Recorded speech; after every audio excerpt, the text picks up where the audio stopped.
Oke, assalamualaikum warahmatullahi wabarakatuh. Waalaikumsalam warahmatullahi wabarakatuh.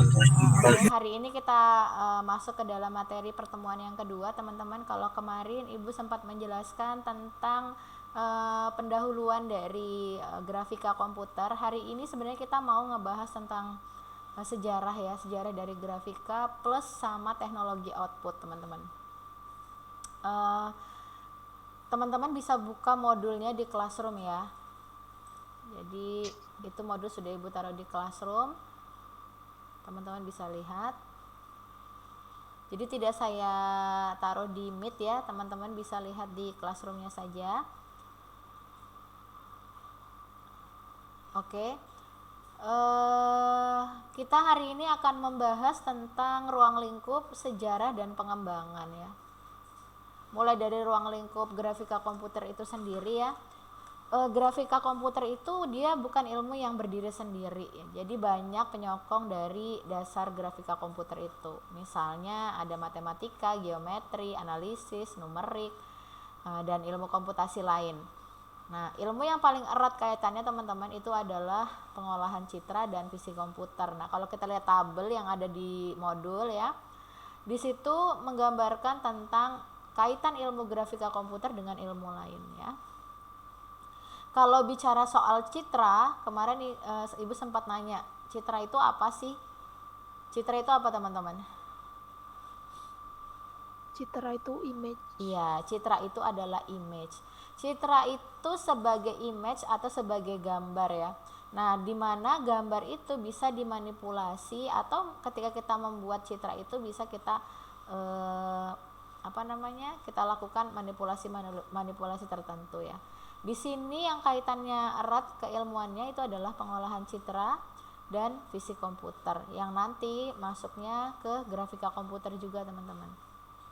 Ya, dia masih satu golongan di artificial intelligence. Oke, kita masuk ke sejarah grafika komputer ya teman.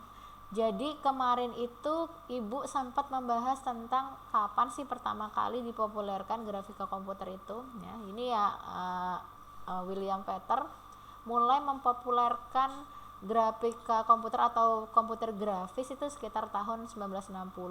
Dia menggunakan plotter untuk membangun perancangan pesawat ya, kokpit gitu, dengan model 3 dimensi. Itu William Fetter. Kemudian di tahun 1961 ada Ivan Sutherland ya, di mana dia membangun program komputer yang disebut dengan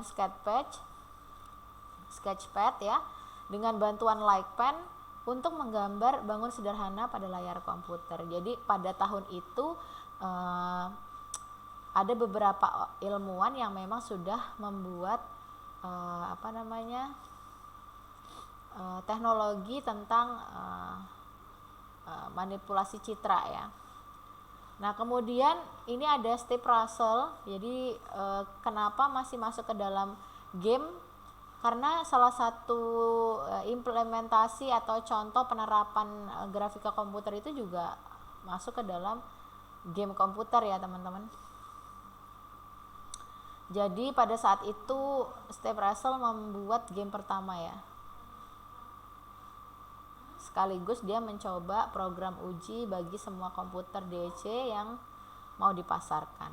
Nah, selanjutnya ada ini Bapak E. Zazak ini.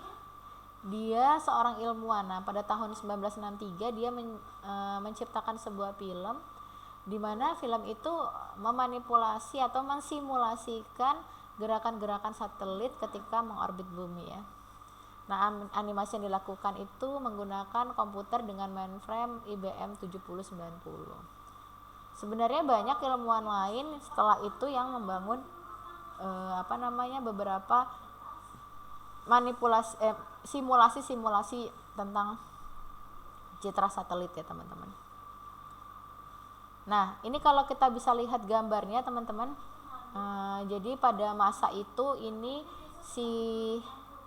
Sutherland ini dia membuat grafik interaktif ya, menggunakan monitor dan LikePen. Jadi dia menggambar pada monitor desain rancang bangun sederhana dari kendaraan, dari bangunan ya, menggunakan si sketchpad ini. Nah, ini yang di sebelah sini teman-teman, ini first CAD. Jadi di sini CAD ini kan kemarin kalau yang di modul sebelumnya ada computer aided design. Nah, ini masih masuk ke dalam computer aided design. Ya. Setidaknya ada 7 area di mana aplikasi grafika komputer itu bisa dimanfaatkan, teman-teman. Yang pertama, dimanfaatkan dari sisi user interface-nya, di mana dia penggunaan grafika komputer itu menjadi sebuah antarmuka komputer pada sistem operasi atau aplikasi modern pada dewasa ini ya. Contohnya misalnya Windows ya. Kemudian membuat presentasi. Ini dengan menggunakan aplikasi presentasi ya. Percetakan digital. Jadi salah satu dari aplikasi grafika komputer itu juga masuk ke dalam percetakan digital. Misalnya melakukan pembuatan brosur, billboard digital, buku dan lain sebagainya. Nah, ini ada CAD atau computer aided design dan CAM atau computer aided manufacturing ya. Ini adalah aplikasi dalam bidang teknik untuk membuat rancang bangun rumah, kendaraan, alat-alat atau suku cadang yang lain ya. Kemudian seni dan komersil. Nah, grafika komputer itu juga bisa digunakan untuk seni dan komersil. Misalnya ada lukisan digital, kemudian melakukan promosi barang-barang yang dijual dan dilengkapi dengan gambar-gambar ya. Kemudian selanjutnya ada pengontrolan proses. Jadi pengontrolan proses ini adalah aplikasi visualisasi data. Jadi dia menghubungkan alat dengan alat komputer melalui saluran USB. Kemudian digunakan untuk memonitor lokasi, webcam dan pengawasan dan lain sebagainya ya. Nah, kita lihat di sini ya teman-teman, ada contoh pemanfaatan grafika komputer ya. Jadi ini pasti teman-teman sudah paham atau sudah tahu ya. Saya suka banget sama film ini Toy Story. Nah, ini sudah memiliki fasilitas graphical user interface, jadi sudah sangat bagus ya, tampilan dari warna, gambar sudah solid ya. Ini salah satu animasi yang memanfaatkan grafika komputer. Nah, kalau yang ini adalah salah satu perangkat lunak yang tadi sempat disampaikan. Jadi dia dari software itu dia menggunakan fasilitas grafik ya. Contohnya saja ini nih yang paling sering kita lihat ya, yang familiar atau yang seperti ini familiar. Nah, untuk menampilkan ini juga kita harus membuat desain awalnya ya. Itu menggunakan fasilitas grafik. Oke, sekarang kita masuk ke teknologi output teman-teman. Nah, di sini teman-teman saya minta untuk bisa membaca-baca karena modulnya ada teman-teman. Jadi walaupun saya kursornya saya turun ke bawah, teman-teman bisa tetap melihat ya. Jadi di teknologi output ini teman-teman namanya sudah teknologi output. Berarti berhubungan dengan media output ya teman-teman. Nah, penggunaan alat utama untuk menampilkan outputnya pasti adalah video monitor. Monitor itu menjadi alat output untuk menampilkan video, gambar dan lain sebagainya ya. Operasi pada sebagian besar video monitor berdasarkan perancangan katode ray tube atau CRT ya. Ada beberapa cara kerja yang harus kita pelajari. Jadi di sini kita nanti akan mempelajari tentang bagaimana sih operasi video monitor itu ya terhadap perancangan di CRT atau cathode ray tube. Nah, kalau kita lihat monitor itu teman-teman, dia langsung menampilkan gambar ya, atau dia menampilkan warna dan lain sebagainya. Kita lihat aja contohnya ini nih, Ibu punya tampilan seperti ini di monitor Ibu. Itu otomatis ada beberapa kegiatan di dalam monitor dalam menampilkan semua warna yang ada di sini ya. Jadi di sini teman-teman kita bisa lihat ketika sebuah elektron gun memancarkan elektron melalui focusing system atau sistem untuk menentukan fokus, dan deflection system, sistem untuk mengatur pembelokan sehingga pancaran elektron mencapai posisi tertentu dari lapisan fosfor layar. Jadi ketika sudah didesain ya, maka perlu adanya namanya elektron gun. Elektron gun ini fungsinya dia memancarkan elektron, kemudian membelokkan elektron itu sehingga pancarannya itu bisa mencapai mencapai posisi tertentu di lapisan fosfor pada layar. Jadi layar monitor kita itu nggak langsung dibelokkan warna, tapi ada namanya fosfor untuk memantulkan warna tersebut, teman-teman. Jadi ada yang namanya deflection system, dia melakukan pembelokan, kemudian dia menembakkan kepada fosfor sebelum ditampilkan kepada layar gitu ya.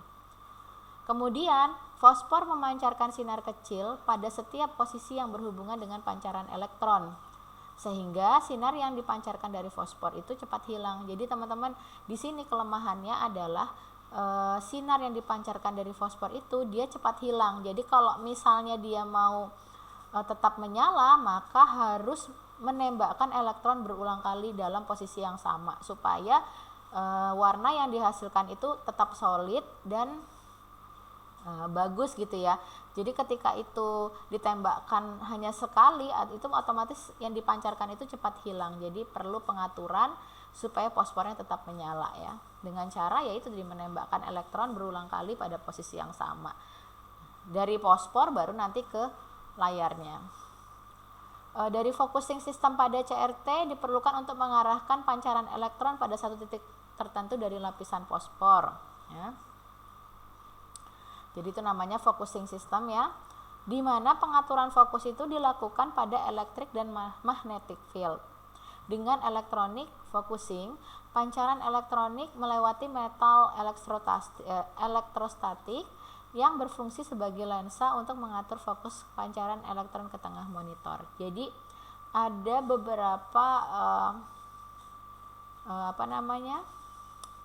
proses ya pada CRT yang disebut dengan focusing system, di mana focusing system ini melakukan atau membuat pancaran elektron itu melewati metal elektrostatik yang itu bisa berfungsi sebagai lensa yang mengatur fokus dari pancaran elektron ke tengah monitor. Jadi dari fosfor itu tuh masih dilakukan focusing system supaya gambar atau warna yang ditampilkan tuh lebih solid lagi, teman-teman. Sama ketika kita kemarin saya kan memberi contoh kemarin itu tentang game misalnya. Otomatis secara perkembangan game sebelumnya itu mungkin gambar yang dihasilkan atau warna yang dihasilkan tuh tidak sesolid yang sekarang, teman-teman. Karena ada beberapa alasan yang memang mereka butuh spesifikasi khusus gitu ya. Nah ini selanjutnya ada resolusi, teman-teman. Apa sih resolusi? Kita kan sering dengar ya, kalau semakin rendah resolusinya maka gambar yang dihasilkan juga tidak baik ya. Nah resolusi itu adalah jumlah titik per sentimeter yang dapat ditempatkan menurut arah horizontal dan vertikal ya. Resolusi itu tergantung pada tipe fosfor masing-masing, intensitas yang ditampilkan, serta focusing dan deflection system ya. Jadi semakin baik arahnya ya, semakin jelas arahnya, maka resolusi yang dihasilkan semakin baik ya. Tergantung focusing dan deflection sistemnya. Focusing tadi sudah kita bahas di sebelumnya, dan deflection system juga sudah kita bahas di sebelumnya. Ya, sekarang kita akan membicarakan tentang raster scan display ya. Pada jenis ini pancaran elektron bergerak ke seluruh layar baris per baris dari atas ke bawah. Nah ini ada dua macam ya, ada raster scan display dan random scan display, di mana ini mengatur pergerakan pancaran elektron ya pada fosfor ya. Jadi pada jenis ini pancaran elektron bergerak ke seluruh layar baris per baris dari atas ke bawah. Pada saat pancaran elektron ini bergerak tiap baris, maka intensitas pancaran timbul dan hilang untuk mendapatkan sinar spot ya. Definisi gambar disimpan dalam memori dan disebut dengan refresh buffer atau frame buffer. Jadi di dalam monitor itu teman-teman ada beberapa jadi dia dihitung dari baris per baris. Nah, kalau kita sering sebut itu biasanya kita sebut juga sebagai titik pixel ya. Jadi dia tuh baris per baris dari atas ke bawah. Nah, refreshing raster scan display ini mempunyai nilai 60 sampai 80 frame per detik. Jadi dia melakukan pancaran elektronnya itu bergerak sekitar 60 sampai 80 frame per detik ya. Nah, kembalinya scan pada bagian kiri layar setelah refreshing maka disebut juga dengan horizontal retrace ya. Sedangkan pada akhir tiap frame 1/80 sampai 1/60 tiap detik pancaran elektron yang kembali yang kembali ke atas tadi ke garis awal itu disebut dengan vertical retrace. Sebenarnya ada gambarnya sih teman-teman, nanti kita lihat ke bawah ya. Oke, tadi ada raster scan display. Yang ini ada random scan display.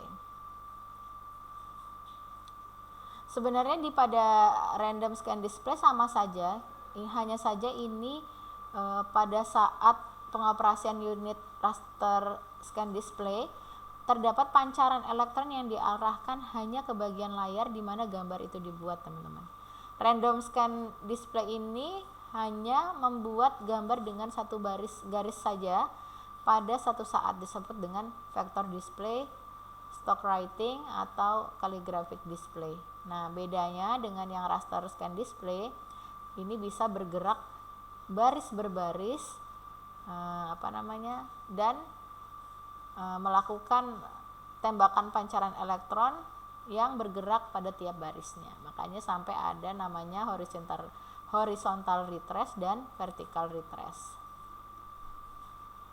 Nah, ini refresh retrace pada random scan display tergantung pada jumlah garis yang ditampilkan ya. Jadi definisi gambar disimpan sebagai satu blok perintah pada line drawing. Itu disebut juga dengan refresh display file ya. Kemudian kembali pada baris pertama, sistem random scan dirancang untuk membuat gambar seluruh komponen garis dengan rate 30 sampai 60 tiap detik ya, dengan kualitas yang tinggi sampai dengan 100.000 garis pendek tiap refreshing ya.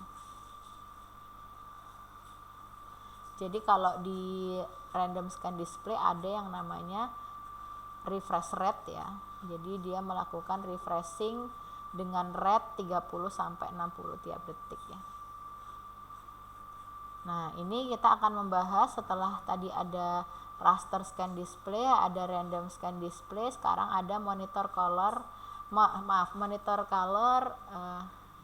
cathode ray tube atau CRT ya.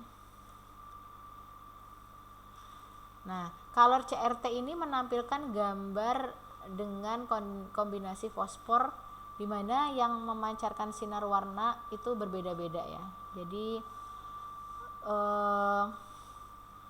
si color CRT ini dia menampilkan gambar dengan kombinasi warna yang berbeda-beda dengan menggabungkan sinar dari fosfor yang berbeda ya.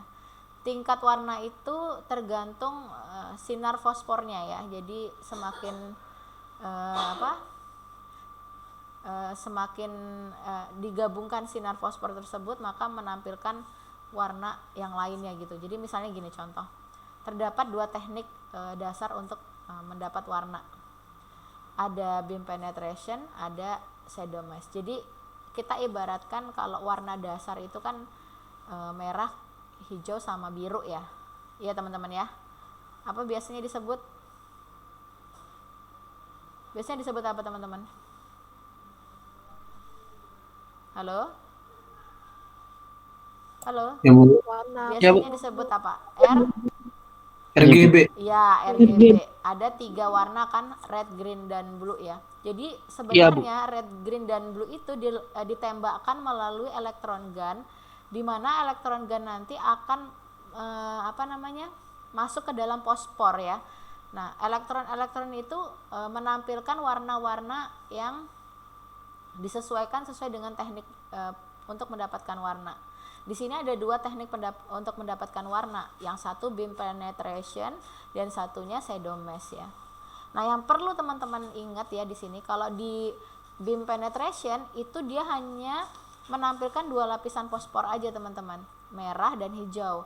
Jadi dilapiskan pada bagian dalam, dan warna yang dihasilkan itu akan tergantung seberapa besar pancaran elektron dapat menembus lapisan fosfor. Jadi ibaratnya ada 2 warna yang ditembakkan secara bersama-sama, kemudian kan tadi sebelumnya kan dibahas tuh warna pada fosfor. Jadi ketika elektron itu ditembakkan kepada fosfor, dia harus ditembakkan secara terus-menerus kan ya, supaya menghasilkan warna yang lebih solid ya kan, tadi di pembahasan sebelumnya.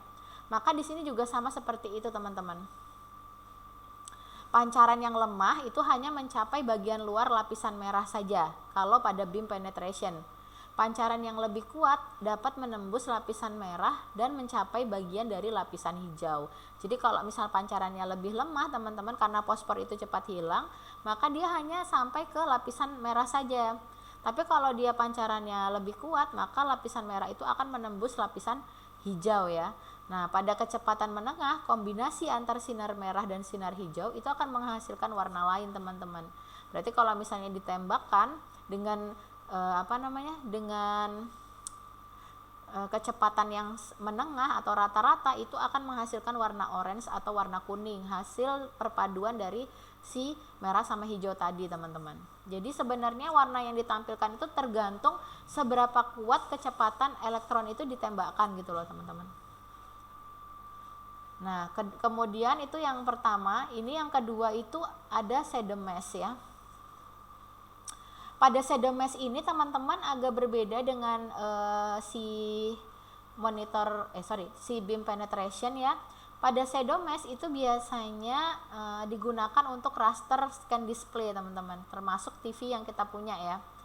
Nah, TV itu kan ada 2 tipe ya, ada yang tabung, ada yang flat ya. Untuk minggu ini kita bahas yang tabung aja, minggu depan kita akan bahas yang flat ya.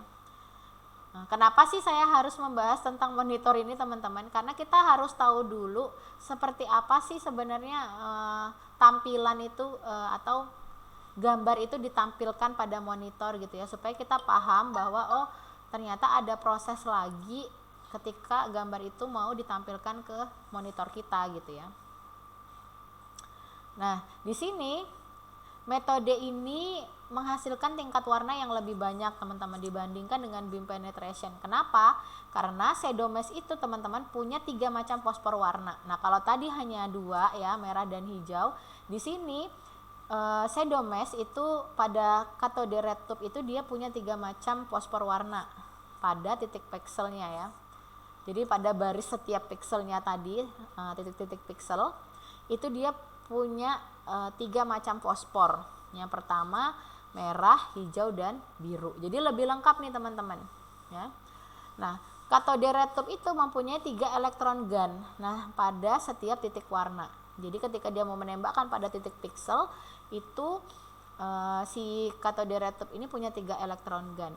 Nah, sedangkan shadow mesh itu terletak di belakang lapisan fosfor pada layar. Nah, beda sama beam penetration teman-teman. Beam penetration itu dia langsung menembakkan elektron warna itu ke fosfor. Tapi kalau di shadow mesh itu dia berada di belakang fosfor. Jadi ketika ditembakkan dari elektron gun itu dia melewati shadow mesh dulu. Setelah melalui shadow mesh dia baru masuk ke lapisan fosfor pada layar teman-teman. Makanya itu biasa juga disebut dengan dot triangle ya pada shadow mesh ya. Apa sih dot triangle? Dot triangle itu berupa titik warna yang kecil pada layar. Jadi titik-titik itu akan membentuk sebuah gambar. Jadi pixel itu adalah banyak titik ya pada layar yang menghasilkan satu gambar gitu ya teman-teman. Contoh deh misalnya ini nih, ini layar ibu ini kan di presentasi ini warnanya hijau nih ya. Sebenarnya tidak hijau langsung seperti ini teman-teman, tapi berdasarkan titik-titik dari pixel ya, pewarnaan pada pixel. Bayangkan satu monitor ini berapa jumlah baris pixelnya teman-teman. Berapa jumlah baris pixel yang dan berapa jumlah elektron yang ditembakkan ke dalam ini ya, layar. Oke. Nah, titik fosfor pada triangle diatur sehingga tiap elektron dapat mengaktifkan titik warna yang terhubung ketika melewati si pseudomesh ini, teman-teman. Nah, nih ya. Ini adalah penggambaran. Nah, pada perangkat display cathode ray tube atau CRT ya, itu ada sistem grafika yang dirancang sebagai RGB monitor. Coba teman-teman lihat, ini ada monitor dengan gambar warna-warni ya. Monitor ini menggunakan metode pseudomesh karena kalau pakai metode pseudomesh dia bisa menghasilkan warna yang lebih banyak teman-teman. Ya, karena dia memiliki tingkat intensitas yang baik pada setiap elektronnya ya, elektron gunnya yang bisa menembakkan 3 warna, red, green, dan blue. Kemudian langsung dari sistem komputer, tidak ada pemrosesan antara ya. Nah, coba kita lihat di sini ada gambar, ada ini cathode ray tube ya, atau color CRT ya, color CRT. Nah, di sini teman-teman ada elektron gun. Elektron gun itu pada beam penetration dia nggak ada perantara teman-teman, dia langsung masuk ke fosfor ya. Tapi kalau misalnya dari elektron gun menuju beam penetration ada pseudomesh, maka dia akan melalui si pseudomesh ini teman-teman. Ya, lalu pseudomesh itu berada di belakang fosfor ya. Sehingga dia akan melewati si pseudomesh dan memantulkan. Tadi apa teknik memantulkan tadi? Memantulkan warna tadi itu apa namanya? Teman-teman. Deflection. Iya. Itu ke fosfor ya. Apa namanya? Deflection. Apa namanya teman-teman? Ya, Ya, deflection. Ya, deflection system. Jadi dia melakukan jadi si elektron gun ini akan menembakkan pancaran elektron itu melalui pseudomesh, kemudian pseudomesh nanti akan membelokkan gitu ya ke fosfor. Makanya kalau kita lihat, kita bisa menampilkan banyak warna pada monitor ini karena memang banyak titik-titik pixel yang ditembakkan ya. Setiap titik pixel itu punya elektron gun masing-masing. Itu menurut teori yang ada di sini. Sebenarnya saya harusnya membahas tentang ini, plasma, liquid ya, banyak banget ini yang harus dibahas. Tapi karena ini kita sampai di sini aja, minggu depan nanti kita lanjutkan lagi ya teman-teman. Sebenarnya tidak hanya sampai sini, apa kita tambah di flat panel aja ya. Tambahkan flat panel ya. Nah, tadi ini yang kita bahas ini kan teman-teman yang tabung ini ya. Ya, kalau yang ini sebenarnya saya dulu pernah ya lihat paman saya, karena paman saya itu di elektro ya. Jadi beliau itu kalau misalnya membongkar TV itu saya lihat banget ada beberapa kabel dengan warna-warna yang serupa teman-teman. Dulu nggak paham ya ini maksudnya apa sih gitu. Ternyata ada fungsi-fungsi yang bisa kita pelajari ya. Nah di sini teman-teman ada flat panel display ya. Nah, biasanya flat panel display ini memiliki ukuran yang lebih tipis daripada CRT teman-teman. Nah, penggunaan flat panel display diantaranya pada TV dengan ukuran yang sangat kecil atau kalkulator, komputer laptop, dan lain-lain ya. Berarti laptop kita itu pakai flat panel display, bukan CRT teman-teman. Nah, flat panel display ini dibagi menjadi 2 kategori. Ada emissive display atau emitter dan non-emissive display. Emissive display itu sendiri adalah konversi energi listrik menjadi sinar. Contohnya masuk ke dalam plasma panel atau light emitting diode ya. Nah, ini pelajarannya semua ini masuk teknik semua nih, teknisi semua nih. Non-emisi display menggunakan efek optik untuk mengkonversi sinar matahari atau sinar dari sumber lain ke dalam pola grafik ya. Contohnya adalah liquid crystal display atau LCD. Nah, ini beda lagi teman-teman. Kalau sudah namanya LCD itu pasti ada lapisan liquidnya di dalam dia memantulkan warna tadi, teman-teman. Kita akan pelajari itu. Nah, teman-teman, kalau di plasma funnel itu dia dibuat dengan mengisi ruangan antara plat kaca dengan gas. Nah, kalau plasma itu dia ada gas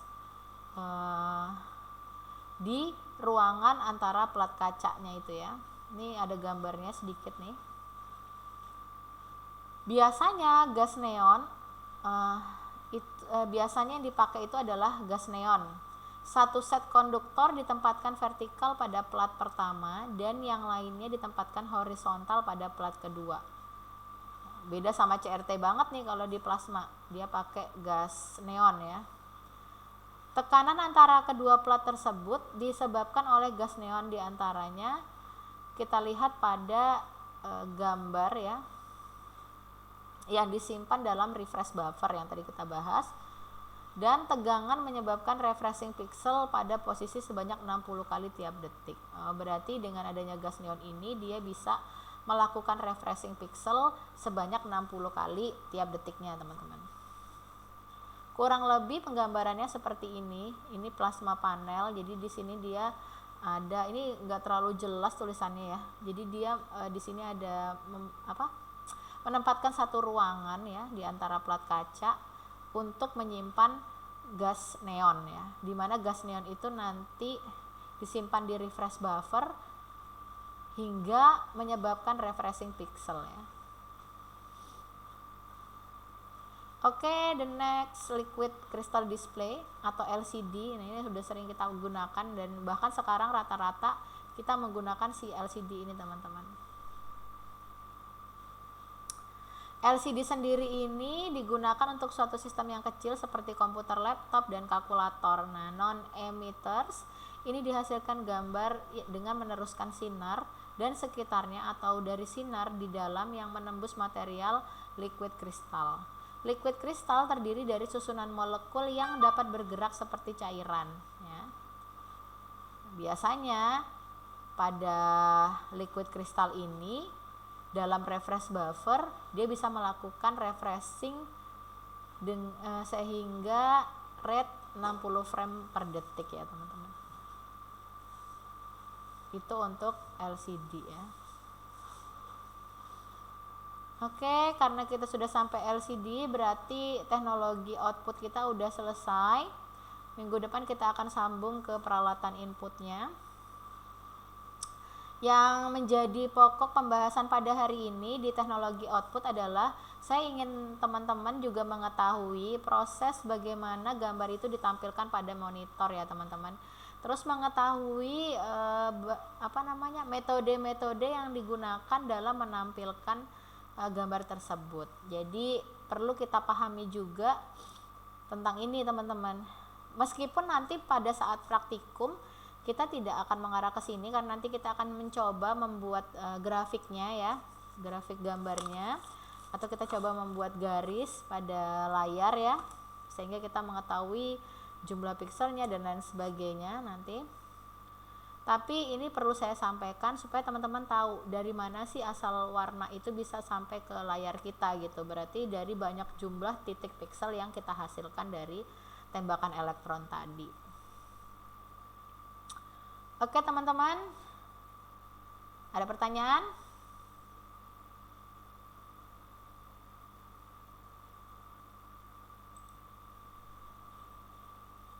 Ada pertanyaan, teman-teman? Kalau enggak ada, saya yang nanya nih. Coba ya kita tes. Saya mau nanya, teman-teman masih ingat nggak sih tentang refreshing? Apa sih refreshing itu?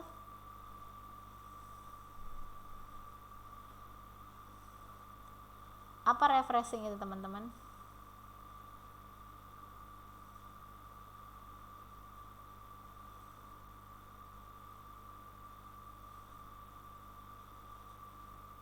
Ayo silakan, siapa yang mau jawab? Refreshing.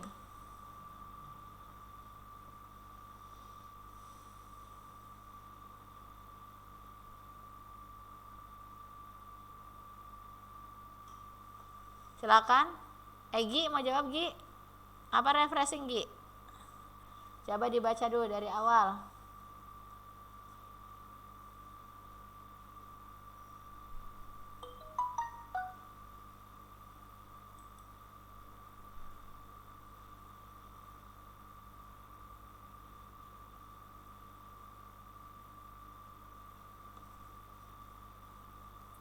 Bu, Ya. menambahkan elektron berulang kali pada posisi yang sama. Iya, betul sekali. Kenapa harus ditambahkan ditembakkan elektron berulang kali pada posisi yang sama pada fosfor? Kenapa? Kenapa harus dilakukan penembakan berulang kali pada fosfor?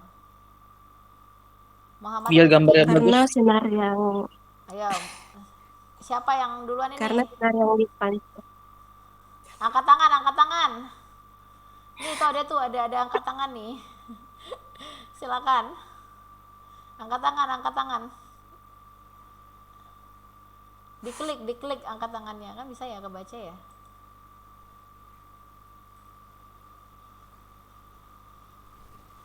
Oke, Muhammad Ali Husain, silakan. Biar warnanya lebih solid, Bu. Kenapa kok mesti ditembakkan warnanya lebih solid? Apa alasannya? Bisa aja ditembakkan sekali kan? Ayo, baca lagi. Angkat tangan lagi. Kenapa mesti berulang kali ditembakkan elektron? Egi, ya. Biar fosfornya itu nggak cepet hilang, Bu. Oke. Coba digabung kalimatnya. Alasan kenapa harus dilakukan refreshing.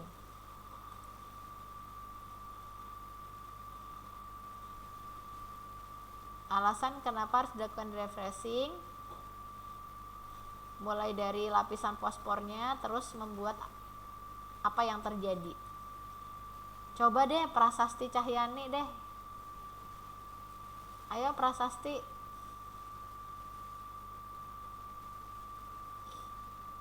Ayo. Baca lagi, baca lagi.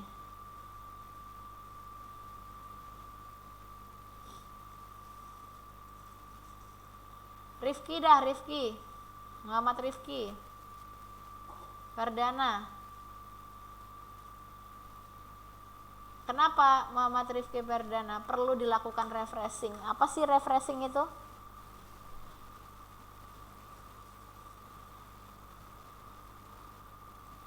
Rifki, suara ibu terdengar nggak? Terdengar. Bu, dengar, Bu. Oke. Silakan jawab Rifki.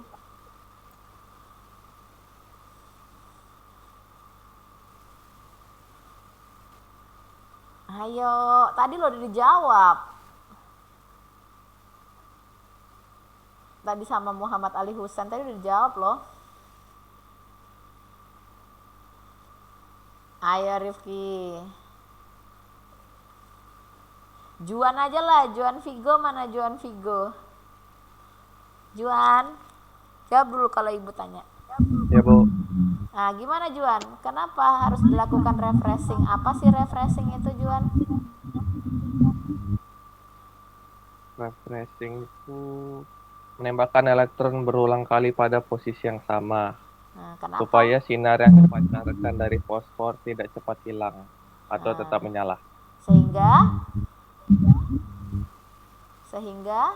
gambar Sehingga tidak hilang atau tetap warna yang menyala gitu. dihasilkan lebih Solid. Iya. Oke ya. Oke, pertanyaan kedua ya. Pertanyaan kedua. Apa sih focusing system? Ayo, Hilman. Focusing system. Hilman Fauzan. Ya, Bu. Apa Apa itu focusing system?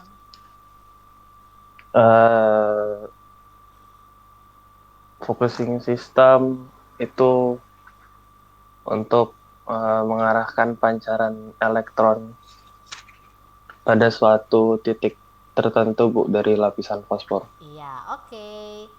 Next. Rahul sudah tadi belum sih? Rahul belum, Rahul Asraf. Ya, Bu. Apa focusing system?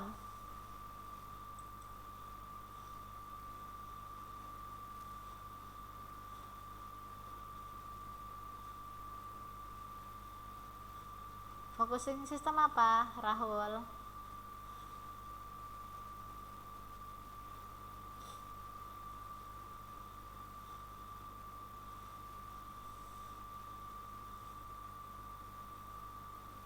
Ayo Rahul. Tadi lo barusan dijawab itu.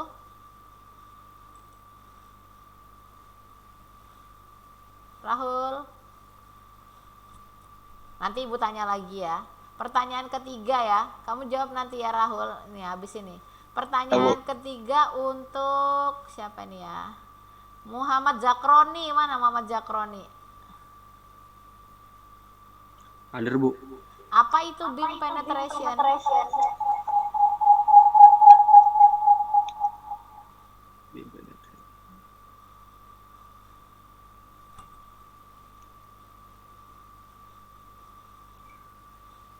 Beam penetration apa? Sebentar, Bu.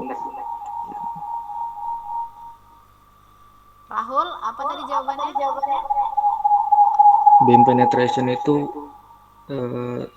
suatu yang dapat digunakan untuk menampilkan gambar berwarna. Suatu apa?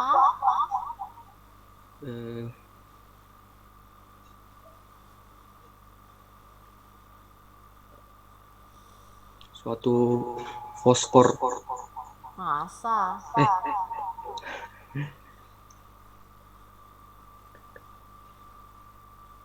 Ayo cari dulu Zakroni. Coba di dulu. Mute dulu itu suaranya menggema. Mute dulu Zakroni. Rahul, apa jawabannya Rahul? Apa itu focusing system? Ayo, masa kamu udah dapat dari tadi sudah, kamu dari mana aja? Focusing system.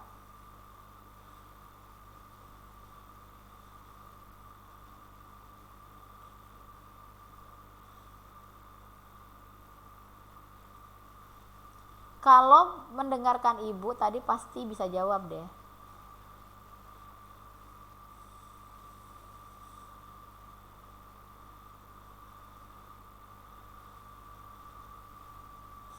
Devia Virgian mana?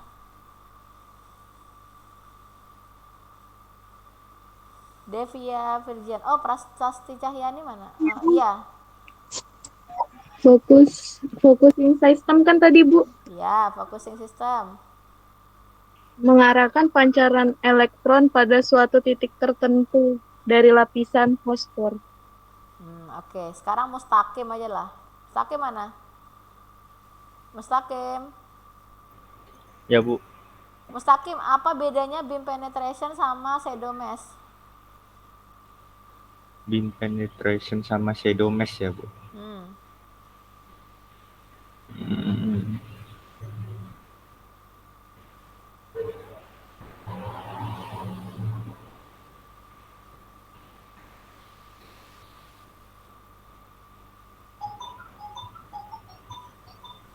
Apa bedanya Mustaqim?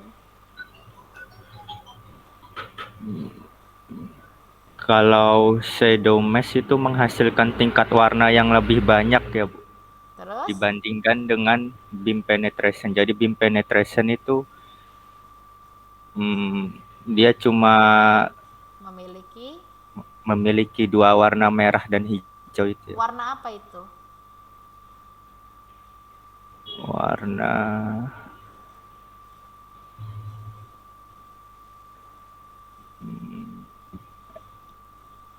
RGB.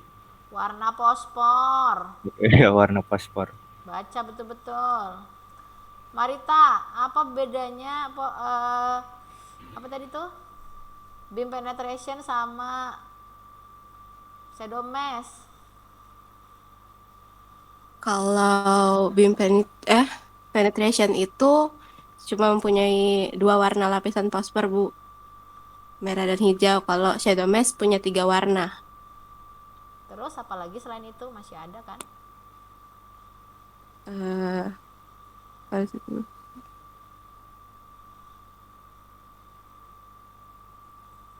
Shadow mesh itu digunakan bukan. Bentar, Bu.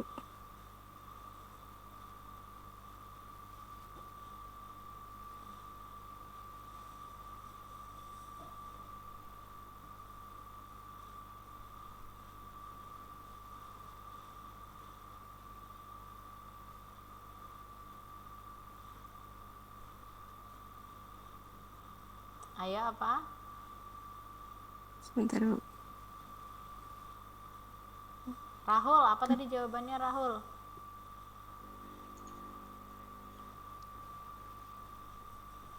Rahul. Ya, Bu. Nah, apa tadi focusing system?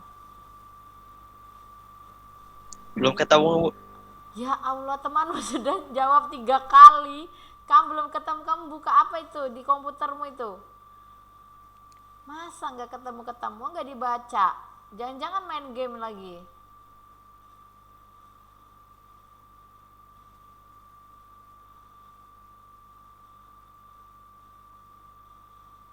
Apa Marita? Ayo. Perbedaan lainnya. Coba Perbedaan kamu baca lain. dulu. Warna yang dihasilkan. Warna dihasilkan kalau pancaran yang lebih kuat. Pada beam penetration sama shadow mesh apa? Lebih banyak mana yang bisa menampilkan dengan banyak warna? Ya, Muhammad Ali Husain. Shadow Max lebih banyak menampilkan warna, Bu, daripada beam penetration. Iya, itu salah satu perbedaannya ya. Oke teman-teman, terima kasih ya sudah mau mendengarkan. Nah itu teman-teman sebagian kecilnya dari teknologi output ya dalam grafika komputer yang perlu kita pelajari sebenarnya, meskipun kita bukan orang elektro ya, tapi ini juga perlu kita ketahui karena kita juga harus mempelajari teknologi output dengan teknologi inputnya. Teknologi input insya Allah minggu depan teman-teman. Kita sampai di sini dulu pertemuan kita, ketemu minggu depan lagi. Saya akhiri. Wassalamualaikum warahmatullahi wabarakatuh. Waalaikumsalam warahmatullahi wabarakatuh. Terima kasih, Bu. Makasih, Bu. Sama-sama. Kasih, Bu.